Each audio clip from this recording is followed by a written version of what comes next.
Hello everyone, मैं हूं प्रतीक पांडे और मैं हेड कर रहा हूं ट्रैको के बिजनेस पार्ट को। पिछले 6 महीने में ट्रैको ने वो सारी चीज़ें कर रखा है जो एक इनिशियल स्टार्टअप को करना चाहिए।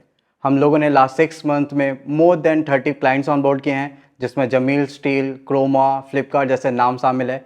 और हम लोगों ने मोर देन 10 CR का रेवेन्यू क्रॉस किया है ARR में। अब ये सब हुआ कैसे, ये एक बहुत ज़रूरी बात है जो मैं आज आपको बताने वाला हूँ। बिफोर स्टार्टिंग की ये सब कैसे हुआ, मैं आपको बताता हूँ कि हम लोग SaaS में क्यों काम कर रहे हैं और इंडिया में SaaS का स्ट्रक्चर क्या है।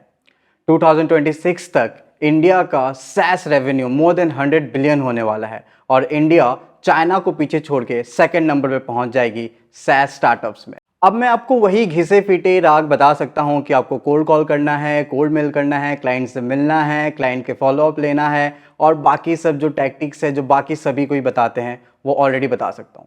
पर मैं आज आपको वो लर्निंग शेयर करने वाला हूं जो मुझे अगर किसी ने पहले बताया होता तो मैं और अच्छे से स्टार्टअप को बिल्ड कर पाता। Before selling anyone, start selling yourself. So ये एक बहुत इंपॉर्टेंट चीज़ है जो हम लोगों ने बहुत दिनों के बाद सीखा। हम लोग अक्सर देखते हैं कि जो सेल्स पर्सन रहते हैं या जो हमारे एग्जीक्यूटिव रहते हैं जिन्होंने पहले ज्वाइन किया है, वो प्रोडक्ट को बेचने पे लगे रहते हैं। वो दिन रात फ़ोन कर रहे होते हैं, लोगों से मिल रहे होते हैं, क्लाइंट से बात कर रहे होते हैं, और वो भूल जाते हैं कि क्या उन्होंने अपने आप को प्रोडक्ट बेचा है, क्या वो इस प्रोडक्ट के साथ सेटिस्फाई हैं। जब आप मार्केट में जाते हो तो आपको बहुत सारे तरह के क्लाइंट मिलेंगे। कुछ लोग आपसे मटेरियल लेना चाहेंगे, सोल्यूशन लेना चाहेंगे, कुछ लोग नहीं लेना चाहेंगे। जो कंज्यूमर होता है, जो कंज्यूम करता है गुड्स को, उसके लिए वो इंपॉर्टेंट होता है और वो कंज्यूम करके ही रहेगा, भले ही आपके पास से ले या किसी और के पास से ले। बट जब आप SaaS में बात करते हो जहाँ पे सोल्यूशन आपका यूनिक है, ऐसा हो सकता है कि आप वो सोल्यूशन पहली बार मार्केट में लेके आ रहे हो, ऐसा हो सकता है कि वो सोल्यूशन और कोई कर ही ना रहा हो, तब आपको ये समझाना पड़ता है कि आप वो सोल्यूशन क्यों लेके उनके पास गए हो। और जब तक आप खुद कन्विंस नहीं रहोगे तब तक आप क्लाइंट को कन्विंस नहीं कर पाओगे। हम लोगों ने ये चीज़ देखा और जो भी हमारे सेल्स पर्सन है उनको हम लोगों ने ये मेक श्योर किया कि वो इस सोल्यूशन के साथ सेटिस्फाई हैं और उन्होंने खुद ये सोल्यूशन को यूज़ किया है। हम लोगों ने उनके मोबाइल में वो ऐप इंस्टॉल करवाया और हमारे ट्रैको को उन्हें यूज़ करने के लिए कहा। जब उन्होंने ये यूज़ किया और उन्हें पता चला कि क्या बेनिफिट है, तब हमारा रेवेन्यू और एक सेल्स पर्सन का जो पहले टारगेट होता था वो ऑलमोस्ट डबल हो गया है और कोटा जो है वो भी इंक्रीज हो चुका है। अब जब आप बेचने निकले हो तो आपका सिर्फ और सिर्फ टारगेट ये रहता है कि आप बेच दो, आप सोल्यूशन को किसी भी हाल पे आप क्लाइंट को दे दो और बोलो कि हमें पैसा चाहिए। हम लोगों ने ऐसा नहीं किया। हम लोगों ने सेल की जगह पे एडुकेशन पे ध्यान दिया। हम लोगों ने एडुकेट करना स्टार्ट किया। आपको मैं कुछ देर पहले का ही एक एग्जांपल देता हूँ। जब हम लोग एक क्लाइंट से आज सुबह मैं बात कर रहा था तो उन क्लाइंट को ये पता भी नहीं था कि सिम-बेस्ड ट्रैकिंग होती क्या है, सोल्यूशन होता क्या है। उन्होंने कहीं हमारा एडवर्टीजमेंट देखा था या कहीं उनको कुछ पता चला था, वो हमें रीच आउट किए थे।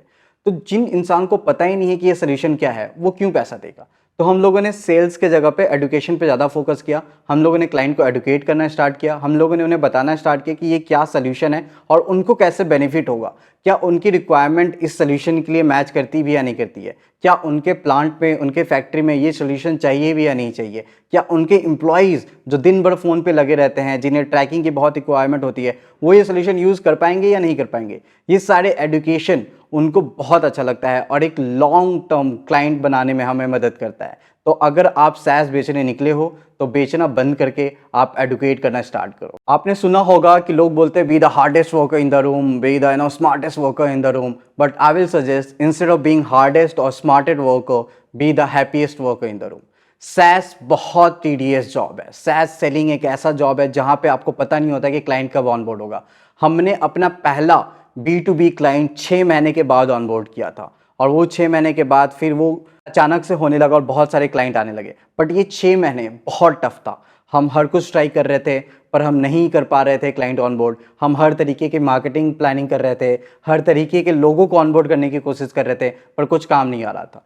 इस समय में आपके पास सिर्फ और सिर्फ एक ही चीज़ आता है कि आप जिस प्रोसेस को कर रहे हो, आप जो काम कर रहे हो, उससे प्यार करते हो या नहीं करते हो, वो करते वक्त आप खुश हो या नहीं खुश हो। अगर आप नहीं खुश हो तो आप SaaS सेल्स नहीं कर पाओगे। सो अगर कोई बोलता है कि आपको बहुत हार्ड वर्क करना पड़ेगा या अगर कोई कहता है कि आप सिर्फ स्मार्ट वर्क करके, थोड़े बहुत ट्रिक्स लगा के, थोड़े बहुत ऑटोमेशन करके SaaS सेल कर लोगे, ये पॉसिबल नहीं है। आपको उस प्रोसेस से प्यार करना पड़ेगा और उस प्रोसेस को करते हुए आपको खुश रहना पड़ेगा। आप जब क्लाइंट से बात करोगे, आज भी मेरे लिए अगर कोई नया लीड आता है मैं उतना ही एक्साइटेड होता हूँ जितना आज से 6 साल पहले या 3 साल पहले या 1 साल पहले था। आज भी जब मैं कोई डील क्लोज करता हूँ, वो सिर्फ 2000 का हो, 10,000 का हो या 2 लाख का हो, मैं सेम एक्साइटमेंट के साथ अपने टीम के साथ शेयर करता हूँ। तो ये प्रोसेस से प्यार करना और आपको इस काम को करते हुए खुश रहना बहुत इंपॉर्टेंट है सैस सेल्स में। अब थोड़ी सी बात कर लेते हैं कि सैस सेल के प्रोडक्ट के ऊपर आप कैसे काम कर सकते हो, क्योंकि सेल्स उतना ही इंपॉर्टेंट है जितना आपका प्रोडक्ट। अगर आप प्रोडक्ट अच्छे से नहीं बिल्ड करोगे तो आप सेल्स नहीं कर पाओगे। और एक सैस सेल्स पर्सन का ही काम होता है अपनी टेक्निकल टीम को बताए कि मार्केट की रिक्वायरमेंट क्या है, क्लाइंट क्या चाह रहा है, फीडबैक क्या आ रहा है और आप कैसे उसको इन्हांस कर सकते हो। सो मेरे हिसाब से अगर आप सैस सेल्स कर रहे हो तो आपको एक आर्टिस्ट होना इंपॉर्टेंट है। अगर मैं किसी भी पेंटर से पूछूं कि वो पेंटिंग क्यों कर रहा है, या मैं किसी भी पोएट से पूछूं कि वो पोएट क्यों लिख रहा है, तो वो ये नहीं बोलेगा कि मुझे बहुत बड़ा बिलियनियर बनना है, या वो इसलिए नहीं बोलेगा कि मुझे बहुत पैसे कमाने ये पेंटिंग से सेल करके या ये पोएट्री सेल करके।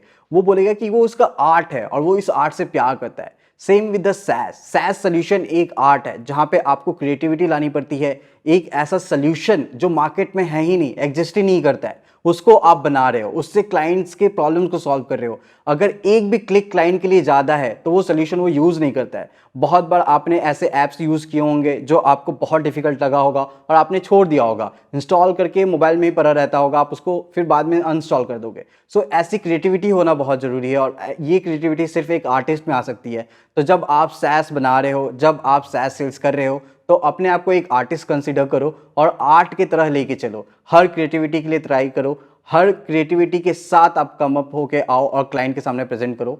एक और इंपॉर्टेंट चीज़ होता है कि आपको कस्टमाइजेशन बहुत रिक्वायर्ड होता है। हर एक सोल्यूशन बहुत अलग होता है, हर एक क्लाइंट बहुत अलग होता है और हर एक क्लाइंट के लिए आपका जो सैस है वो टेलर मेड होना चाहिए। ये कॉपी पेस्ट सोल्यूशन आप नहीं दे सकते। मे बी रिपोर्ट कुछ और तरीके का आएगा, MIS कुछ और तरीके का आएगा, UI कुछ और तरीके का आएगा और ये बहुत इंपॉर्टेंट होता है। तो आपको बहुत अच्छे से समझना पड़ेगा कि क्लाइंट की रिक्वायरमेंट क्या है। You have to be artist, you have to be creative and you have to give customise solution to your client. आपने बहुत सारी किताबों में पढ़ा होगा कि you have to learn saying no, right? But for me I don't say no to my client and you don't have to say no to your client. आप अपने क्लाइंट्स को कभी नो मत बोलो, भले ही वो सोल्यूशन हो या वो कुछ अलग तरीके का रिक्वायरमेंट मांग रहे हो या फिर वो कुछ अलग तरीके रिपोर्ट्स मांग रहे हो। मैंने आज तक किसी भी क्लाइंट को नो नहीं बोला है, पर मैंने हमेशा पूछा है क्यों। सो ऑलवेज आस्क व्हाई, क्यों वो चाहता है। समटाइम्स क्या होता है कि आपका सोल्यूशन आपको पता होता है। मैंने बहुत बार डेमो में क्या किया है कि मेरा सोल्यूशन का जो बग है, मुझे लगता है कि वो मेरे क्लाइंट के लिए सोल्यूशन हो सकता है, तो मैंने उसी बग को एज अ फीचर प्रेजेंट किया है और वो क्लाइंट खुश हो गया है। सो आपको ये समझना पड़ेगा कि वो क्लाइंट क्यों मांग रहा है उस पर्टिकुलर फीचर्स को या उस पर्टिकुलर रिपोर्ट को या वो पर्टिकुलर क्लिक को। जब आप ये समझेंगे तब आप उन्हें दे पाएंगे। इन फ्यूचर सपोज आपसे किसी क्लाइंट ने बोला कि अगर ये थोड़ा सा ऐसा दिखता तो ज़्यादा अच्छा लगता है, या ये एनालिटिक्स होती तो बहुत अच्छा रहता, तो अगर आप बोल देंगे कि नहीं मेरे पास नहीं है, तो वो क्लाइंट चर्न हो जाएगा, वो क्लाइंट आपके पास आएगा नहीं। प्लस आप फ्यूचर में भी उन्हें सेल आउट नहीं कर सकते। तो वहाँ पे आप ना नहीं बोलिए, वहाँ पे आप बोले कि ठीक है फ्यूचर में आ सकता है, मैंने आपकी रिक्वायरमेंट लिख ली है, मैं अपने टीम के साथ डिस्कस करूँगा और आपको ज़रूर बताऊँगा। सो आपको नो बोलने से हमेशा कतराना है। आप ये बोल सकते हो कि डिस्कस करके बताऊंगा। एंड इन फ्यूचर जब आप वो प्रोडक्ट बना लो या वो सोल्यूशन बना लो, तो आप अपने क्लाइंट को अपसेल भी कर सकते हो कि आपने 1 साल पहले ये मांगा था, 6 महीने पहले ये मांगा था, आज हमारे पास आ गया है, आपको बस 1000 रुपये ज़्यादा मंथ का देना पड़ेगा और ये सोल्यूशन आप यूज़ कर सकते हो। क्लाइंट को रिक्वायरमेंट है तो वो ज़रूर आपको पे करेगा और आपका सैस सेल्स का जो रेवेन्यू है वो और इंक्रीज होगा। ये जो लास्ट चीज़ है ये बहुत इंपॉर्टेंट है और मेरे लाइफ में हमेशा रहा है। आज तक हम लोगों ने जितना भी सेल्स किया है वो सब और सब इसी वजह से आया है। सो आपके जो क्लाइंट्स है वो आपके लिए लॉन्ग टर्म काम करेंगे, वो आपके साथ हमेशा रहेंगे। क्लाइंट्स को आप एक नंबर्स की तरह मत कंसीडर करो, वो आपके फैमिली और फ्रेंड्स की तरह है, ऐसे कंसीडर करो। हम लोगों ने आज जितना भी सेल्स किया है, जितने भी रेफरेंस के साथ आए हम लोगों ने सेल्स किया है, कोई भी ऐसा सेल्स नहीं था जहाँ पे हम लोगों ने कोल्ड कॉलिंग की थी या जहाँ पे हम लोगों ने कोल्ड मेलिंग की थी। ये सारे रेफरेंस से आए हैं और ये सारे वही पर्सन्स हैं जिनके साथ हम लोगों ने पहले काम किया हुआ है। वो पहले से हमारे साथ काम करते हैं। जब उन्हें दिखा कि हम लोगों ने नया सोल्यूशन किया है, हम लोगों ने अपना कुछ नया लॉन्च किया है, तो वो सारे इतने इंथुजियास्टिक थे, वो सारे इतने इंटरेस्टेड थे कि उन सभी ने हमारा यूज़ करने के लिए हमें प्रपोज किया और हम लोगों ने उन्हें वापस से वो सोल्यूशन दिया। आज भी जितने भी सेल्स हो रहे हैं वो सारी कहीं ना कहीं रेफरेंस से आ रहे हैं। अभी हाल फिलहाल में मैंने एक क्लाइंट ऑनबोर्ड किया है जो one of the leading company है बेवरेजेस में इंडिया में। वो भी हमारे किसी क्लाइंट ने, जिनको मैंने सिर्फ एक डेमो दिया था, उन्होंने वो प्रोडक्ट खरीदा नहीं था, बट उन्होंने वो रेफरेंस दे दिया अपने दोस्त को कि ये एक प्रोडक्ट मेरे पास आया था, ट्रैको आया था, प्रतीक पांडे ने मुझे डेमो दिया था, बहुत अच्छा लगा था, आप ट्राई कर सकते हो। और उसकी वजह से हम लोगों ने उन्हें ऑनबोर्ड किया। तो आपके जो पर्सन्स है, आपके जो क्लाइंट्स है, वो आपके लिए हमेशा काम आएंगे। अब आप बोलोगे इतने सारे लोग रहते हैं, उनसे कैसे मैं बात करूं, कैसे उनसे मैं कनेक्ट रखूं। तो इसका एक बहुत सिंपल तरीका मैं बताऊंगा जो मैं खुद यूज़ करता हूं। आप एक पर्सन का लिस्ट बनाओ, जैसे 60 पर्सन है उनका आप लिस्ट बनाओ, और ट्राई करो कि पर डे आप 5 लोगों को मैसेज करोगे। मैसेज ऐसा नहीं कि क्या चल रहा है क्या नहीं चल रहा है, जस्ट हाय हेलो, या फिर अपने क्लाइंट के बारे में, कुछ नया कोई क्लाइंट है उनके बारे में बता दो आप, या अपने प्रोडक्ट के बारे में बता दो। और सिर्फ 5 ही को करो, ज़्यादा टाइम इन्वेस्ट करने की जरूरत नहीं, 5 ही को करो। आफ्टर सर्टेन टाइम ये सारे लोग रिपीट होने लगेंगे, आपके जो क्लाइंट्स हैं उनके पास आपका मैसेज जाने लगेगा, और वो आपको याद रखेंगे।